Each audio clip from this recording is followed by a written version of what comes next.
তৃণমূলকে বলে চার্জশিট। পশ্চিমবঙ্গে বিধানসভার নির্বাচন যতই ঘনিয়ে আসছে ততই সামনে আসছে ভোটার তালিকায় বিশেষ নিবিড় সংশোধন কর্মসূচি বা এসআইআর। স্বচ্ছ ভোটার তালিকা তৈরির উদ্দেশ্যে দেশটির জাতীয় নির্বাচন কমিশনের উদ্যোগে চালু করা হয়েছিল এই প্রক্রিয়া। এর জেরে প্রায় 91 লাখ মানুষের নাম ভোটার তালিকা থেকে বাদ পড়া এই ভোটারদের বাংলা ছাড়া করা নিয়ে কেন্দ্রীয় সরকারের বক্তব্যের জেরে ক্ষোভে ফুঁসছেন রাজ্যের মুখ্যমন্ত্রী মমতা বন্দ্যোপাধ্যায়। তাহলে মনে রাখবেন, আমি বিজেপিকে বাংলায় ঢুকে আপনাদের কারোর ওপর কোনো অত্যাচার করতে দেব না। বৃহস্পতিবার কোচবিহার জেলার মাথাভাঙায় নির্বাচনী প্রচার থেকে বিজেপিকে নিশানা করে মমতা বলেন, স্বরাষ্ট্রমন্ত্রী অমিত শাহ বাদ পড়া ভোটারদের তাড়ানোর কথা বলছেন, কিন্তু তৃণমূল তা কখনোই হতে দেবে না।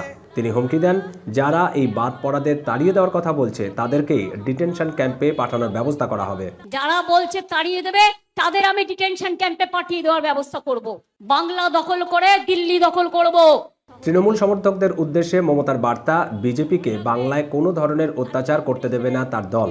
সভানেত্রীর দাবি, আসন্ন নির্বাচনে আরো বেশি আসনে জয়ী হবে তৃণমূল। 15 বছর চোরেদের দিলেন, 5 বছর রানীদের দেবেন না। এর জবাবে তৃণমূলের দুর্বল নেতৃত্বের দিকে অভিযোগের তীর পশ্চিমবঙ্গ বিধানসভার বিরোধী দলীয় নেতা ও ভবানীপুর আসনে মমতার প্রতিদ্বন্দ্বী শুভেন্দু অধিকারীর।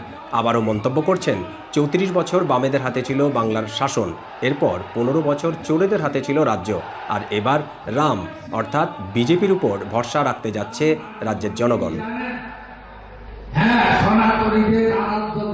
দীপক দেবনাথ, এখন, কলকাতা।